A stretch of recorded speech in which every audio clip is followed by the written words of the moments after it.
بسم اللہ الرحمن الرحیم ایاک نعبد و ایاک نستعین صدق اللہ العظیم۔ السلام علیکم ورحمۃ اللہ وبرکاتہ۔ میرے ہم مکتب ساتھیوں، دوستوں، بزرگوں، سب کو میری طرف سے سلام۔ ایک سوال میں نے ویڈیو پر فیس بک پر دیکھا جس میں لوگ کہتے ہیں کہ عمران خان نے آسیہ کو رہا کیا، عمران خان نے عافیہ صدیقی کی رہائی کی جو ہے وہ ڈیمانڈ نہیں کی اور آسیہ کو ان کے حوالے کر دیا۔ میں ایک عام سا بندہ ہو کر آپ کو صرف اس ٹائم بغض عمران سے آپ باہر نکل کر یہ سوچئے گا، کیا آپ کے ملک میں اتنی طاقت ہے کہ وہ آسیہ کو پھانسی دے سکتا تھا؟ نہیں۔ کیا آپ کے ملک میں یہ قانون ہے کہ وہ آسیہ کو پھانسی دے؟ نہیں ہے۔ عمران خان کے آنے سے پہلے اسلامو فوبیا کا بل پیش نہیں ہوا تھا یو این او میں۔ اس ٹائم آپ کو بتاتا چلو پورے ملک میں اگر جو قانون پاس ہوتے ہیں وہ جو قانون پاس ہوتا ہے وہ یو این او پاس کر کے ہر ملک میں بیچتا ہے کہ بھائی اس پر عمل کرواؤ، اپنی قوم سے، اپنے عوام سے، اس کے خلاف کچھ بھی نہیں آپ کر سکتے، چاہے وہ اسلامی ملک ہو یا غیر اسلام۔ اسلامو فوبیا کا مطلب ہوتا ہے کہ اسلام دہشت گرد ہے، اسلام دہشت گردی کا گہوارہ ہے۔ اس کے خلاف عمران خان نے بل پیش کیا تھا کہ اسلام ایک امن کا درس دیتا ہے، امن پسند مذہب ہے، اس میں کوئی دہشت گردی نہیں ہے۔ وہ بل پاس ہوا 15 مارچ کا دن، جو اس کے لیے مخصوص کیا گیا کہ اس دن پورے جتنے بھی اور ملک ہیں، چاہے یورپ کنٹریز ہیں جو بھی ہیں، ان میں یہ 15 مارچ کا دن باقاعدہ اس حوالے سے درس دیا جائے گا 15 مارچ کو کہ اسلام دہشت گرد نہیں ہے بلکہ اسلام ایک امن پسند مذہب ہے۔ پہلی بات۔ دوسری بات یہ آسیہ ملونہ والی۔ آپ کے پاکستان میں، جس پاکستان کی آپ بات کر رہے ہیں نا جناب، اس میں یہ قانون نہیں ہے کہ آپ کسی گستاخ کو سزا دے سکو قانون میں، یا عدالت پھانسی کی سزا دے سکے۔ اگر دے گی تو اس کا آپ کو ازالہ بھگتنا پڑے گا، کیونکہ آپ کو یو این او نے یہ پاس کر کے بل نہیں دیا کہ آپ اپنے نبی، جو اگر نبی پاک صلی اللہ علیہ وسلم کی شان میں گستاخی ہو رہی ہے تو آپ مجرم کو پکڑ کے سزائے موت دیں گے، نہیں کیا ہوا۔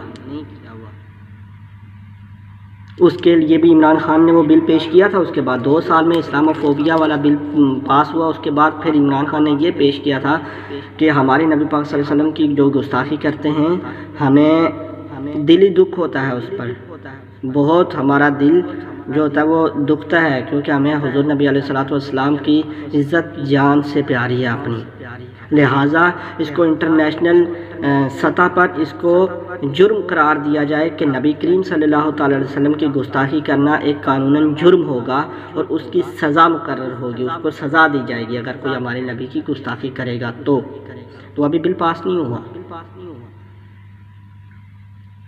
اور کئی لوگ بولتے ہیں کہ ڈاکٹر عافیہ، بھائی صاحب مجھے ایک بات بتائیں کہ ڈاکٹر عافیہ کو امریکہ کے حوالے کس نے کیا تھا؟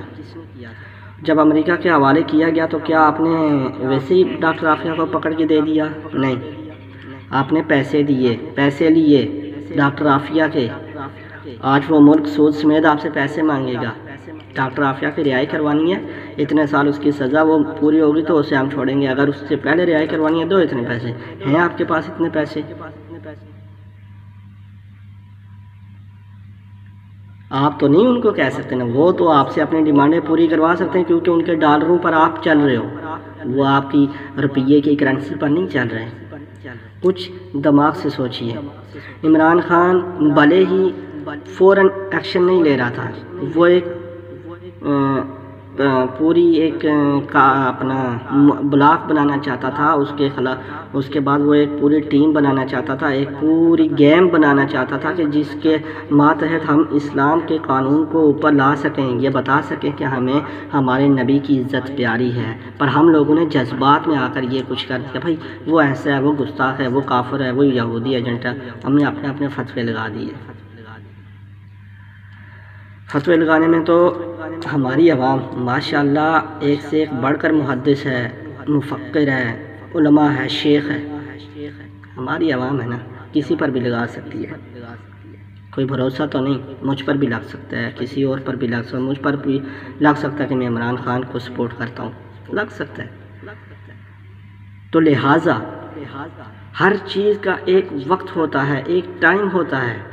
جب تک آپ کوئی بل پاس نہیں کروا سکتے، آپ کیسے؟ ایک آپ چھوٹی سی مثال لے لیں، آپ پورا سال 8ویں کلاس میں پڑھتے رہیں، سال بعد پیپر نہ دیں اور 9ویں کلاس میں بیٹھیں، آپ کو بیٹھنے دیں گے؟ کہیں گے بھائی بے شک آپ نے پورا سال پڑھا ہے، محنت کی ہے، پیپر دینے پڑیں گے، نہیں دیں گے آپ آگے نہیں بیٹھ سکتے۔ اسی طرح آپ کو نبی پاک صلی اللہ علیہ وسلم کی، ہم سب کو، میری جان بھی حاضر ہے نبی پاک صلی اللہ علیہ وسلم کی عزت پر، ناموس پر، وہ ہمارے جذبات نہیں دیکھیں گے، وہ کہیں گے آپ نے قانون پاس کروایا ہے، آسیہ کو پھانسی دی ہے، کہ آپ نے قانون پاس کروایا تھا اس کا؟ تو لہٰذا آپ کو سمجھنے کی ضرورت ہے۔ بھائی صاحب یہ ایک دم جذباتی فیصلے مت کریں، سمجھیں، سوچیں، اللہ تعالیٰ نے آپ کو دماغ دیا ہے، سوچیں سمجھیں کہ ہم کیا کر رہے ہیں، ہمیں کس طرح چلنا چاہیے۔ ہمیں سب سے پہلے تبلیغ کرنی ہوگی۔ وہ عمران خان یہ جو بل دے رہا تھا، یہ تبلیغ دے رہا تھا، سب کو تبلیغ کر رہا تھا۔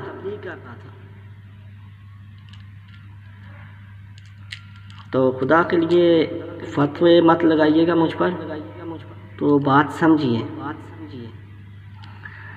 اللہ تعالیٰ ہمیں سمجھ عطا فرمائے۔